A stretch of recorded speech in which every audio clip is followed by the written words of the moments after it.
ผลงานลายมินิมอลผลงานของสร้างสุขเฮียนไปได้อาทิตย์ปลายเลยสุดยอดนี่กำลังซัก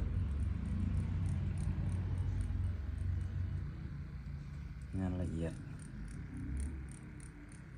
เอานี่สร้างนิดหากมาใหม่มือแรก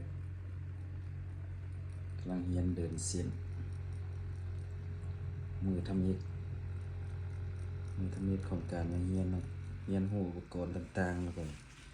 เฮียนเดินเส้นก่อนเป็นจะได้สร้างนิดนี่ได้อยังว่า มีมาแต่ฟงสลีมีมาแต่อุดมไส้เสียงหน้าแล้วเลยงานละเอียดมินิมอลอุดมไส้เสียงหน้าฟงสลีหาก็กำลังตามหลัง